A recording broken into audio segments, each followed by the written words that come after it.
Bryan Mullins, and this is Balls Out Physics, episode 1.2, Flying Over the North Pole. I gotta thank Deep Inside the Rabbit Hole for pointing this out, because it really helped me develop a south-north-north-south flight problem, where I think the issue that I was trying to explain in episode 1.0 is really shown. And so, what I have here is a view of the Earth looking down on the North Pole, kind of like I was talking about in episode 1.1, looking down on the North Pole like this. What I have is Quito, Ecuador here, and Singapore over here. And so, if you look at this on the globe right here, Quito is right here in Ecuador. We're going to say it's right at the equator. It's a little south. Okay. We're going to take a flight from Quito over the North Pole to Singapore over here by my thumb. Okay. Now, Singapore is at 104 degrees east of the prime meridian, and Quito is about 78 degrees west. And so that's 182 degrees between them. But I'm showing a straight line here. We're just going to assume that they're 180 degrees away from each other. And the runway at Quito actually faces almost due north. So we can say that the pilot's going to start off and fly directly at the North Pole. Okay? And so when a plane is sitting on the runway, it's moving with the Earth, right? If in the heliocentric model, the Earth is rotating about its axis, we're all moving. I'm moving, you're moving, we're all moving at different speeds based on how far we are from the equator. Well, that's the way I figured it out, at least. And so at the equator, I'm going to say here that the circumference is 25,000 miles. You could say it's a little bit less, but we're just going to keep it simple and say 25,000 miles. And we're going to say that the Earth makes one rotation in 24 hours.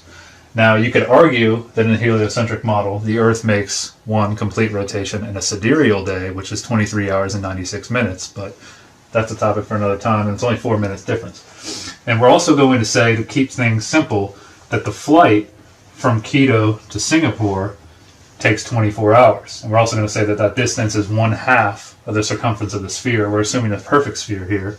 And so that's 12,500 miles. And if it takes 24 hours, that gives you an average flight speed of 521 miles per hour, which is very possible. And flying 24 hours is also very possible. I looked it up. So the longest flight ever was for 4 days. They're probably refueled in the air. But a plane could be outfitted to fly from Quito to Singapore. So now, when the plane is sitting on the runway in Quito, facing north, here on Quito, the Earth is rotating, right? And so, if the Earth makes one rotation in 24 hours, 25,000 mile circumference divided by 24 hours gives you speed and instantaneous velocity on the Earth of 1,042 at the equator. At the equator gives you an instantaneous velocity of 1,042 miles per hour. Now you notice for the plane, I wrote speed instead of velocity, because in physics, speed is just a rate, whereas velocity is a rate and a direction, or having a vector. And I'll get back to that in a minute why I wrote speed there. So the plane is sitting in Quito, use a marker here to represent the plane, facing due north towards the North Pole, and it takes off and leaves the runway. And as the plane begins to fly towards the North Pole, well, the speed of the Earth below the plane would change, right? Because since velocity is distance divided by time, or speed is distance divided by time, whatever you want to look at it, the circumference of the Earth around the axis of rotation decreases as you fly north, right? Because the Earth is curved. And so I just did this by drawing it in CAD. When the plane gets to New York City, or at the same latitude as New York City, around there, the speed of the Earth has dropped to 800 miles per hour. But the plane should still be moving at VE, the velocity at the equator, with 1,042 miles per hour, right? Because on the runway, it was moving 1,042 miles per hour. What slowed it down? That's its moving. If you go back to episode 1.1, I was asking the question, how does the atmosphere spin perfectly with the Earth? Let's say it does. If that's true, does it create a suction force on the plane to slow it down? How does the plane match the speed of the Earth? How would it stay in a straight line? Would the pilot have to be constantly turning to the left a little bit to stay pointed at the North Pole, since the Earth is slowing down under it? And you see, when you get up here to 68.5 degrees north, the speed actually reduces to 400 miles per hour.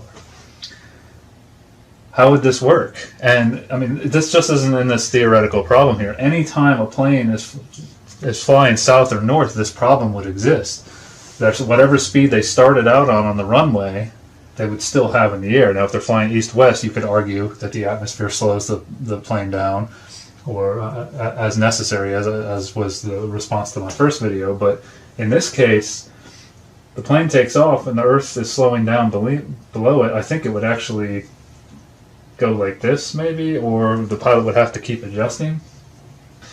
And of course, there's also what I mentioned in episode 1.0 of the plane having to constantly nose down to follow the curvature of the Earth. Now, the explanation for that was that gravity does that. Okay, gravity takes care of that, so the pilot doesn't have to do that. Okay, so if we were going to look at the Earth this way, at this flight, say we're going to look at it in this direction as it's flying over the North Pole, we'd see something like this.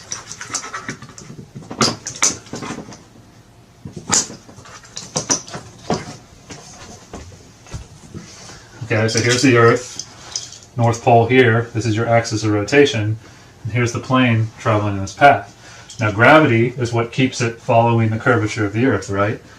Well, this plane, what's going to keep it following this axis of rotation? Gravity doesn't pull in two directions at one time, does it? Does it pull towards the axis of rotation as well? How's that going to work? And so the plane, as it's moving, flying over the North Pole, is going to encounter the Earth actually changing directions below it. Because here the Earth is moving this way, and as the plane crosses the North Pole, now the Earth is going the other way. This is what Deep Inside the Rabbit Hole pointed out in a comment on my last video. And so you have to remember, though, that the Earth is also moving, right? So as it flies from Quito to 68.5 degrees, that's about 3/8 of the way through the flight. You know, it takes 12 hours to get to the North Pole if we're assuming perfect 24 hours, roughly. The Earth has moved, right? So Quito is now over here after 9 hours, still moving with the velocity vector, VE, at the equator. And Singapore is over here after 9 hours. So where's the plane in all this? Is it still following this line, even though it's moving faster than the Earth below it? Because again, an object in motion stays in motion unless acted upon by an outside force. So what slows the plane down to keep it with the Earth? It can't be gravity this time, because gravity, as I said, is already taking care of nosing down. So as the pilot, if gravity's not doing that, as a pilot constantly nosing down and turning to the left a little bit. I mean, I've played flight simulators and know enough about flying. I've never flown a plane to say I don't think they have to do that when they're flying north or south, because this problem would happen when flying south, as the Earth would be speeding up under the plane. So if you took off from a location to the north. So I don't really see how this works, and I think there's still a problem here. So thoughts on this? When relativity problems are done, they're always done with something moving in a straight line, linear motion, not circular motion.